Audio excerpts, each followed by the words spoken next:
Well, good evening, everyone. My name is Carly Chertino-Polter, and I'm the director of the ARC Advocacy Network at the ARC of Indiana.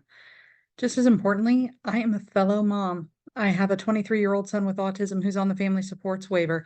And as the new waiver proposals have been submitted, I've also been going through all of them and thinking about, what impact is this going to have on my loved one's life? Trying to make sure that I understand everything that's going on as well. The reality is, the state submitted new proposals for Medicaid waivers back in October to the Centers for Medicare and Medicaid Services, that's commonly called CMS, to change waivers here in Indiana. And this was after a long process of taking about a year and a half or so to talk with different stakeholders, to talk with individuals with disabilities, to families, and to a lot of different organizations and provider agencies to talk about how waivers should be changed here in Indiana. They submitted those proposals back in October, and public comment was due in mid-December. And the proposals they had made at that time were relatively good. And then on December 19th, the state issued a new Medicaid spending forecast showing that Indiana's Medicaid program had about close to a $1 billion shortfall. And in response to that, the state of Indiana decided to redesign those waivers and on those waiver proposals. And on January 17th, the state officially submitted new waiver proposals to the Centers for Medicare and Medicaid Services. And there has been a lot of confusion and a lot of uproar ever since. So this is the first in a three-part mini-series on those waiver changes. And so today what we're going to talk about is how to submit public comment and how to share your story so that you can be heard and you can make change. As we go along today, you are welcome to put questions in the Q&A, and I will address those along the way. But I also want to let you know that we have two other webinars in this mini series where we're going to actually have state staff to come in and talk about the proposed changes to all of the waivers that are out there. So the Family Support and CIH has some minor changes that are being proposed. And then the big one are the changes to what is currently the aged and disabled waiver and what will become the health and wellness waiver and the pathways for aging waiver, as well as the traumatic brain injury waiver. So as we go along, by all means, go ahead and submit questions for tonight when we're talking about public comment. But if you can, make sure you join us Thursday night at 6 o'clock, where we'll have Holly Wimsat, the Director of the Bureau of Disability Services, Kathy Robinson, the Associate Director of the Division of Disability and Rehabilitative Services, Leslie Huckleberry, the Director of the Division of Aging, and Andrew Bean, the Associate Director of the Division of Aging, to come on and talk about the new changes that are being proposed to the health and wellness and TBI waivers. That's going to be Thursday night at 6 o'clock. And then we will have a second session Monday afternoon at 2 o'clock.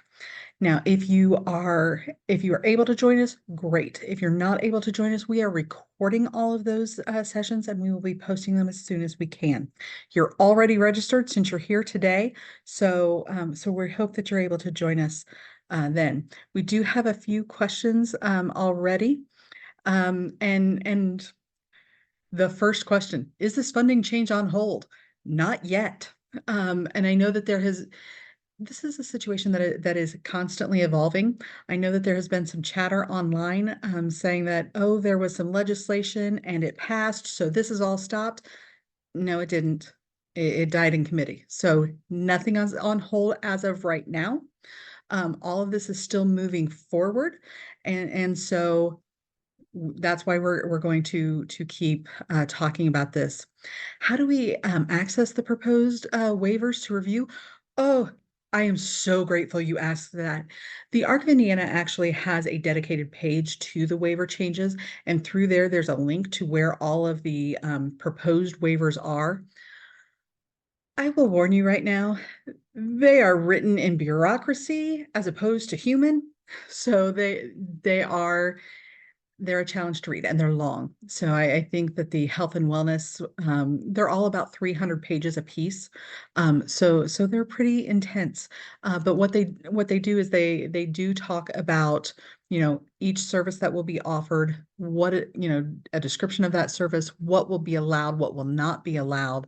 And so there's some really, really great information on there. Somebody's asking, why won't FSSA answer any of our questions regarding the data and transparency to back up this claim of such a large deficit? That is an excellent question. And you know what? I can take that question and we can make sure that we are proposing that question to them on Tuesday, or excuse me, on Thursday night and on Monday afternoon. So go ahead and continue to add your questions to all of this, but we want to make sure that that you know the next steps for us to take in all of this. So let me go ahead and share my screen.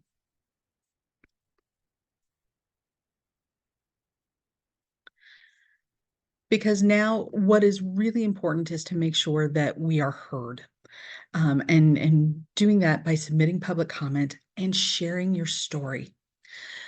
So when it comes to creating change, we can absolutely create change, and we've already started doing that.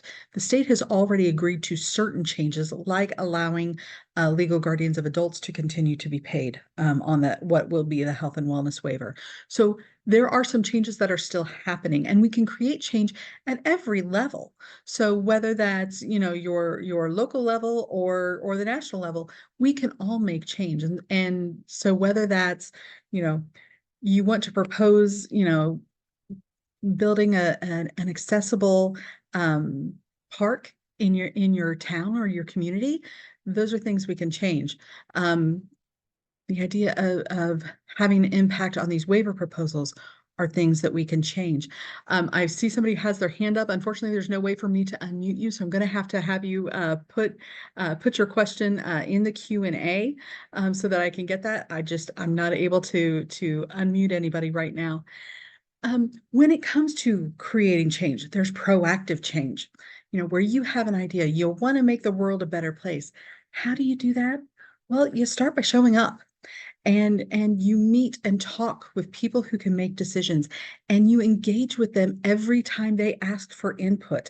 That builds that relationship so that you are able to have that impact on change. And then we have responsive change, which is where we're at right now with these waiver proposals.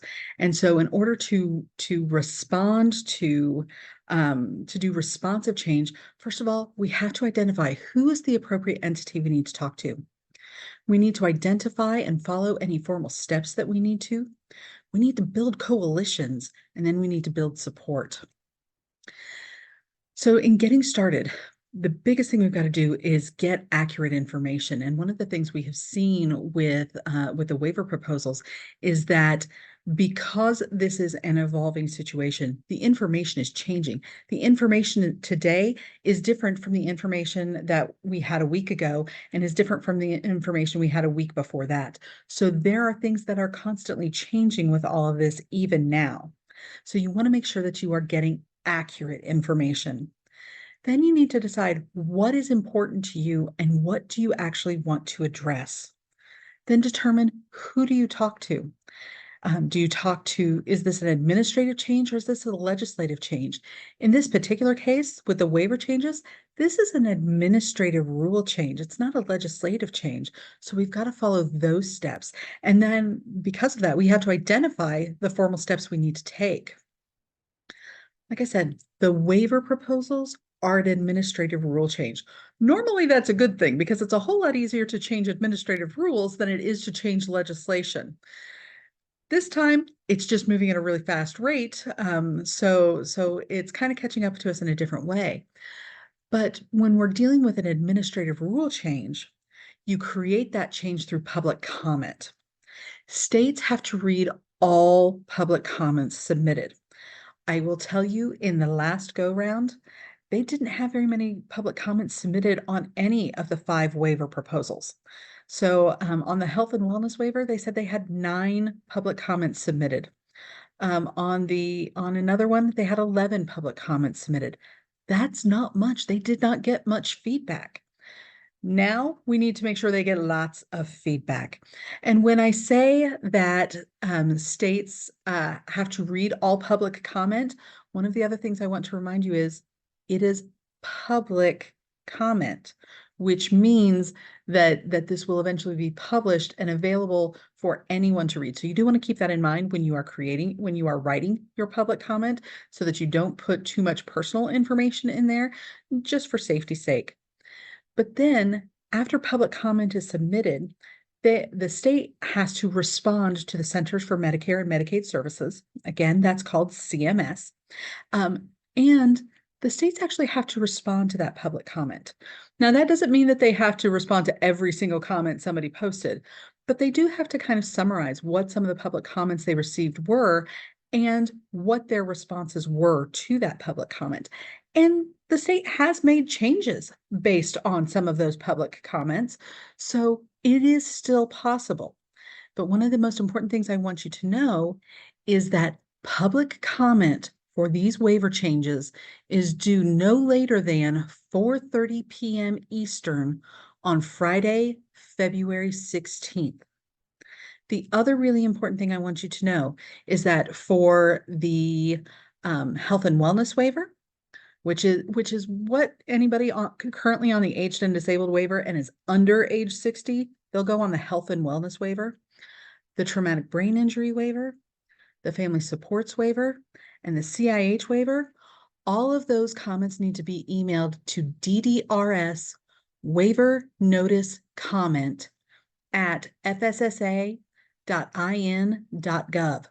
And one of the things I want to point out is this is a different email address than the comments due in December. So I want you to know this is a special email address for this public comment period. I've got a couple more questions that have come in, so I want to deal with those. We've got somebody chiming in. It is critical that families and providers contact their legislators and Bureau of Disability staff to tell them the impact these cuts will have on our loved ones and the agencies who serve them. Somebody else, is Pathways truly a waiver if it is combined into managed care Medicaid? It seems like the A&D waiver is just going away and being absorbed into Medicaid. So that's a little bit of a challenging question. So these are called waivers because they are providing services that would normally be given in an institutional setting. And instead of providing those in an institutional setting, like a nursing facility, they are waiving that requirement and allowing them to be provided in a home or community-based setting. Those are called 1915C waivers, okay? And that refers to Section 1915C of the Social Security Act. With the Pathways for Aging waiver, they are going through some really substantial changes, and that's for individuals who are on the current A&D waiver and are age 60 and older. That is going to be managed care for both the health coverage as well as the waiver services themselves. So is it still a waiver? It is still a waiver because you can still have those services in your home and in the community. And that's what that's referring to. So yeah, it is still a waiver. I see that we still have a couple of people who have their hands raised. Guys, I don't have a way to let you talk that way. I'm going to need you to put things in the question and answer section so that we can address your questions.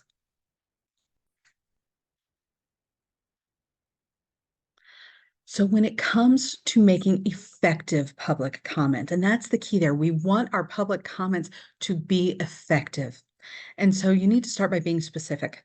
If you like something, say so. And I know that that sounds crazy that I'm saying that, because all we're hearing are the things that we dislike.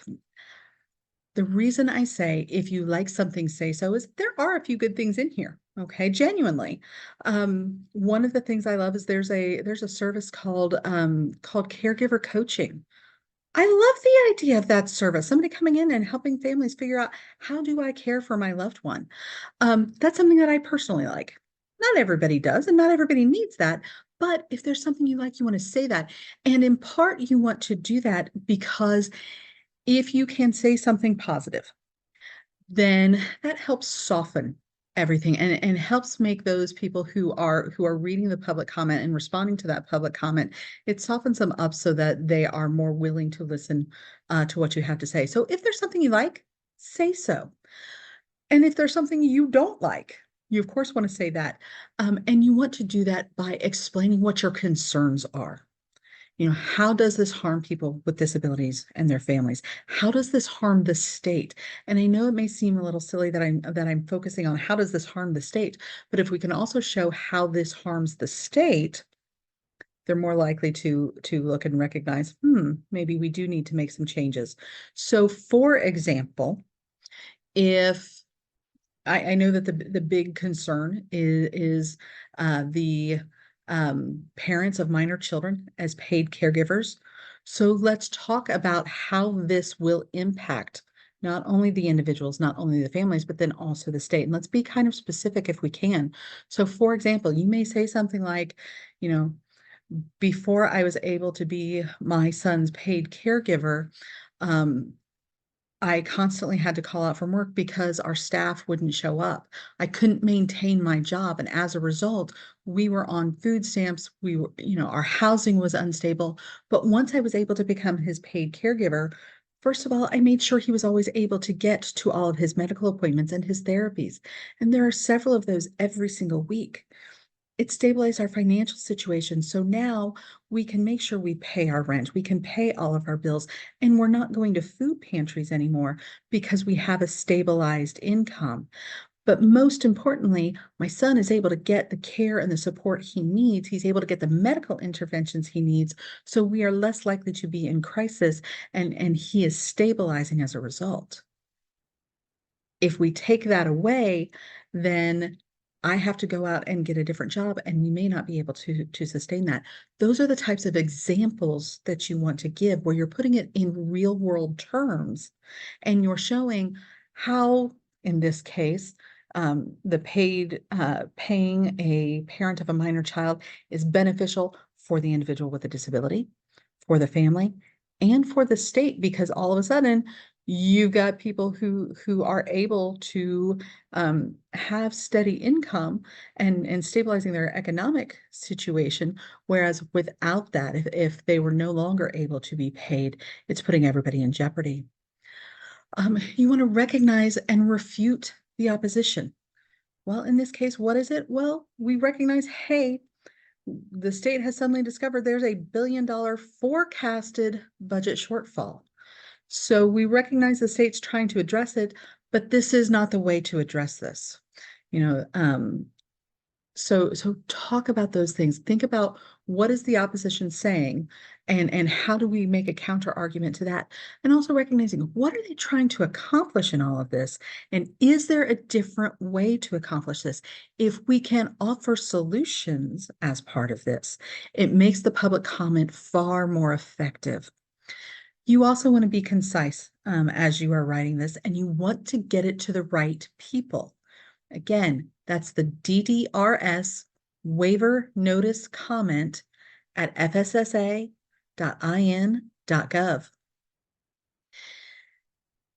Public comment is important, but we also need to share our stories. We need to get the word out on this. And certainly we have been doing this. I think every major news organization in the state has done a story, either a newspaper story in print, a web story online, or a news story on TV and radio. I think they've all done stories on this so far, and we need to keep that up. So share your story. Explain the issue. Explain why it's important, and explain the real world impact of this. Talk about what your loved ones need. Talk about, all all of the appointments that they have. Because the thing is, the general public does not understand what parents of medically complex children go through. It just has never occurred to them. They don't realize that you may have 15 different doctor's appointments in a single week. They don't realize that you may have, 3 specialists you're supposed to see in one day, and they're all in different cities. They don't understand you've got therapy 4 times a week for your child. Those are the types of things we need to explain to them so that they understand why this is such a big issue. We need to explain how we can make it better. Anticipate those challenges. So some of the things I've heard is, why should we pay parents to care for their own kids? Because they don't understand. This isn't about paying parents to care for their own kids. It's about the fact that parents can't maintain a traditional job because their children's needs are so substantial. And so this is making sure that those children get the supports that they need and get the medical treatment they need and the services they need so that that child stays alive, so that that child stays healthy, and so that family can pay their rent, so that family can buy groceries. That's what this is about. Nobody's getting rich off of this. This is about basic needs.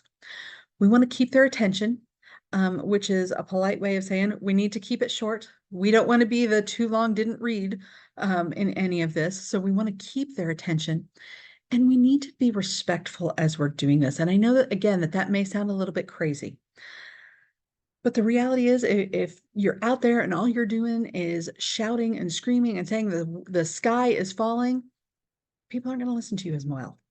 You want your story to be effective. So you need to be respectful as you're explaining this, even if on the inside you are screaming and yelling along the way.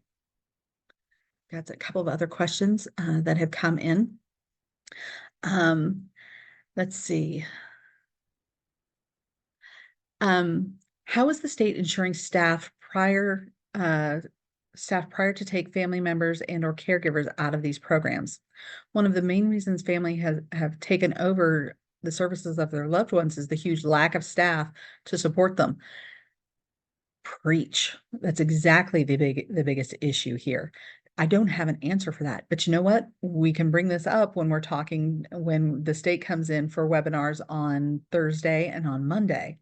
But that is exactly the type of information that you want to put in your public comment and that you want to put in the stories that you share. FSSA stated they could have allowed LRIs, but due to extraordinary care allowance, it would limit attendant care to those with the most needs. Why are they not allowing that option? Structured family caregiving really leaves those with the most extraordinary needs out. You know what? Again, that's one of those questions. Let's ask them on Thursday. Let's have those conversations. So, and part of this too is, I know that there has also been a lot of questions, and confusion over the state saying that they're not allowed to pay, legally responsible adult or legally responsible individuals. That's what LRI stands for. And I know that there's a little bit of confusion over that. And it's because, yes, the Centers for Medicare and Medicaid Services does allow states to be able to pay those legally responsible individuals. States have to ask permission to do that and get permission from the feds to do it. The issue is Indiana never actually asked permission to do it in the first place. That's why they're now saying, hey, because we didn't ask permission ahead of time, we got to stop now. So that is not, that's not an excuse by any stretch of the imagination. I just wanted to explain a little bit about what's going on there and why some of that is coming up. Somebody said that they missed the address for the pathways comment. It is not the same as the others, and it's because I forgot to put it on there. But I tell you what, if you go to the ARC's waiver changes page, the email address for the pathways comments will be there. Especially if you look at our info sheet on submitting public comment, it is absolutely on there. But it also has that same deadline of 4:30 p.m. February 16th. How does paying a relative or step parent what they pay an LRA save them any money? Great point. Um, so there is no answer to that because it really doesn't. So you're absolutely right. Um, I'm looking on the Arc of Indiana website for the proposed waivers to review. Can you give me more directions to the link? Well, you know what? I've got it in another slide, and I will share that. I'll share that here in just a moment.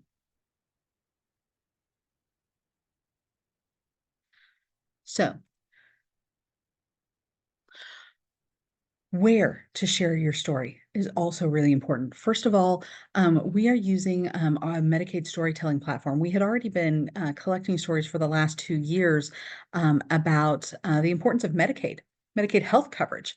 And we had been collecting those stories. It was part of a national project. And so we're actually using that platform right now to collect stories about this, stories about our waiver changes. So you are welcome to submit your story on the ARC's Medicaid storytelling platform. You can either submit it in writing or you can record a short, up to 3-minute video so that you can actually show people what your life is like.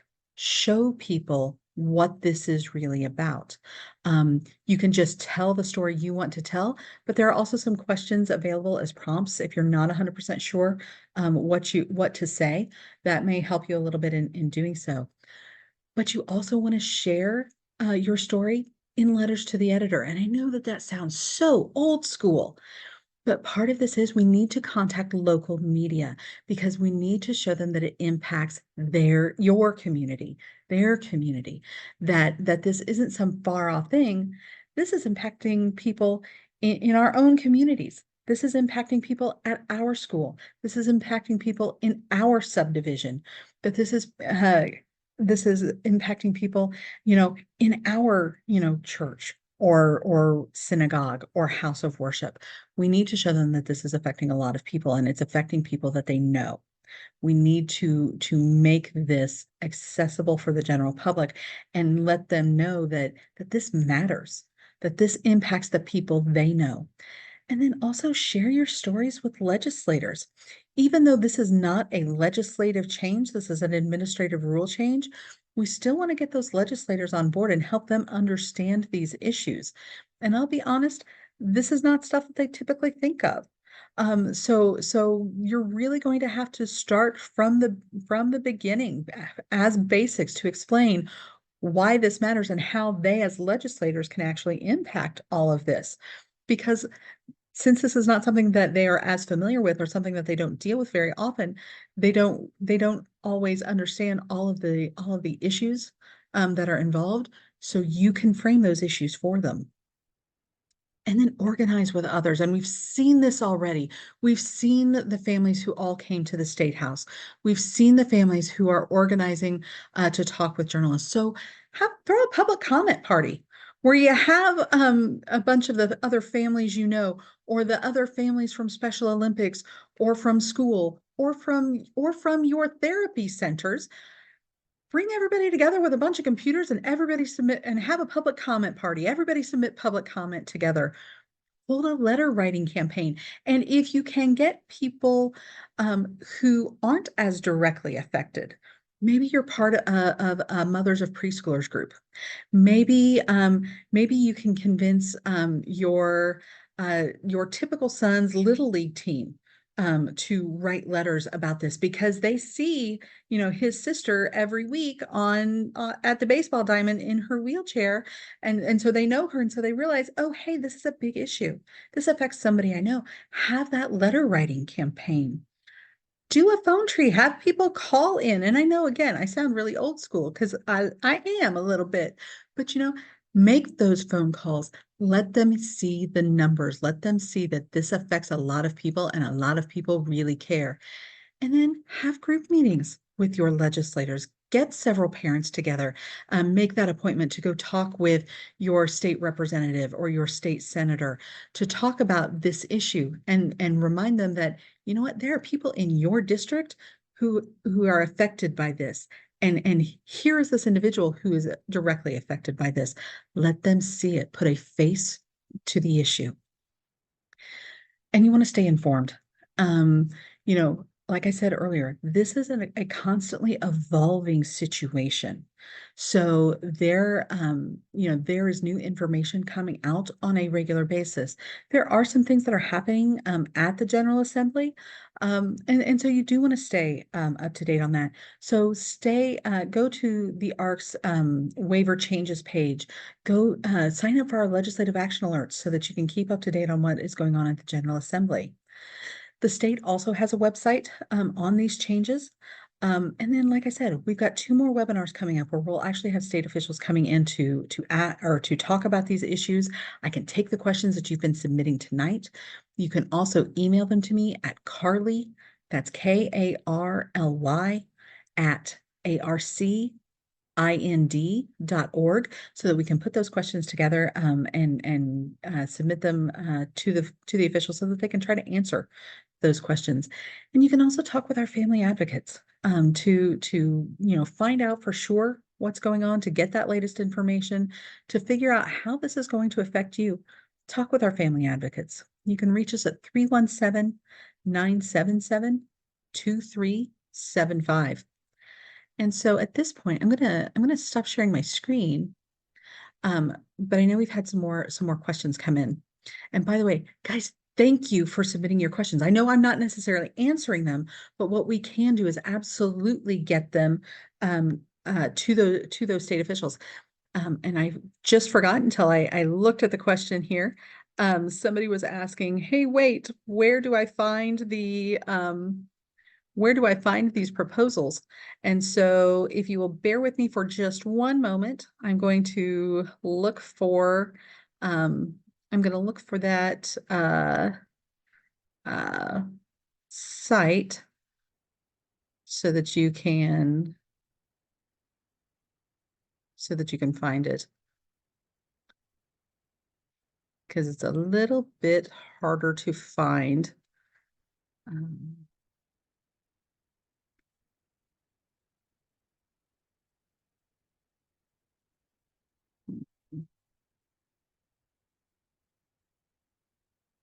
Sorry, guys, I promise I'm not trying to be a pain here.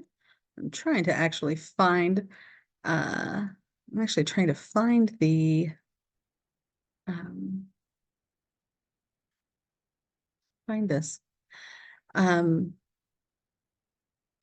So someone was asking specifically about the Pathways for Aging version. You know what? That's not the best site for that.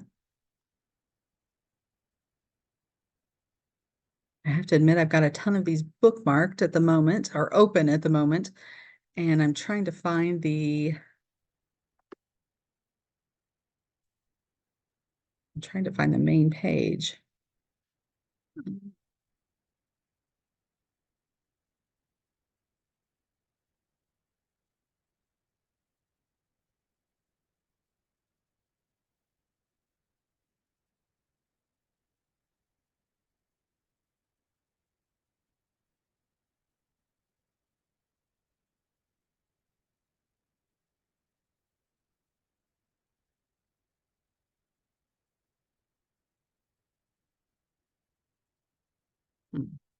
I'm having trouble finding it, guys. I apologize for all of that. We will post something as soon as we can. Let's see. Oh, somebody was wonderful and put it up. See, I should have just kept scrolling because I knew somebody would have had that for me. Because we all stick together and help each other out.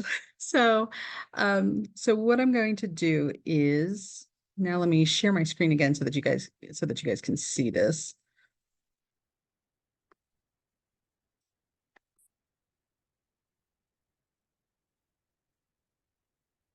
Okay, so this is our Medicaid waivers, our Medicaid waiver changes page. And so this is something that has been updated periodically.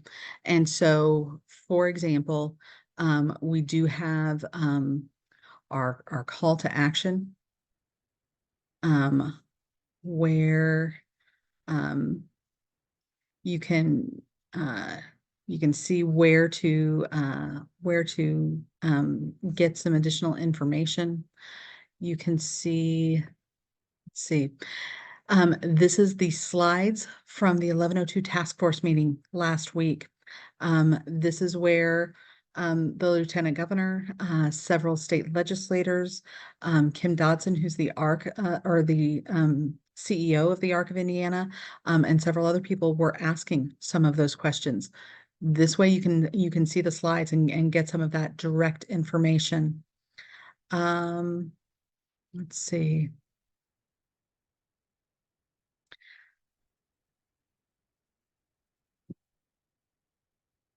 Let's go to the FSSA site on these changes.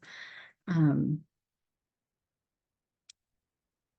Here's where they put the additional information on attendant care, structured family caregiving, and legally responsible individuals. So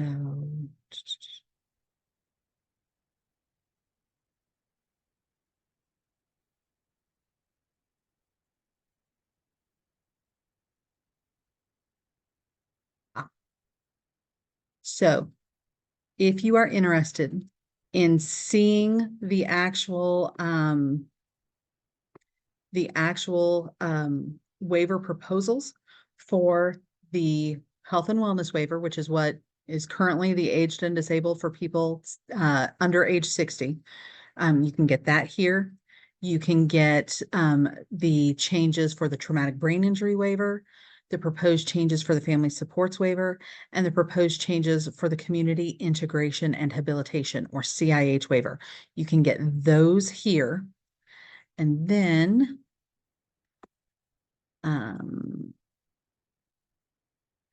you can get, somebody else was asking about the pathways for aging waiver. And so those you can get here.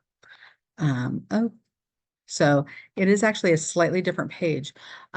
But with pathways, it's a little bit different because there are two waiver submissions currently available. The 1915B is about the health coverage side, and the 1915C are the home and community-based services. Okay, so I want you to know that there are a couple of different options there. So let's come back to the question and answers. Why was the Medically Complex Warriors program erased from FSSA's website? They said this program was supposed to be made permanent once the state health emergency was lifted. And I think you should absolutely put that in your public comments, that the state said less than a year ago that this was going to be a permanent change. They took it down because they stopped doing it. So that's why they took it down. That is not me agreeing with the decision that they've made. That's just the explanation. Somebody asked, can I say my email again? Absolutely. It's Carly. It's Karly at ARCIND, short for Arc of Indiana.org. Let's see. And then, Dan, it's critical that families talk to their legislators and share how these administrative changes will impact their families in a negative way. Absolutely, it is. So none of this is done. And the other important thing to know is none of this is set in stone either.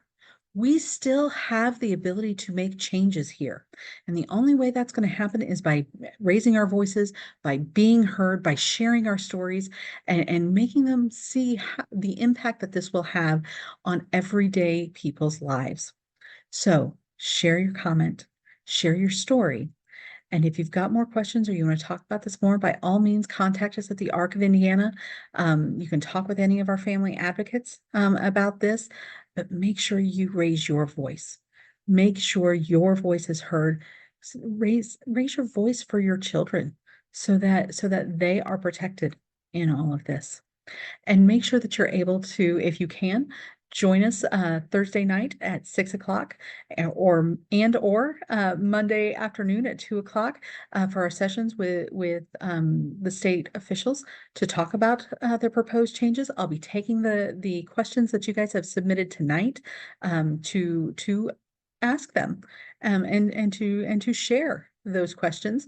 And if you're not able to join us, all of these will be recorded and we will be posting them as soon as possible.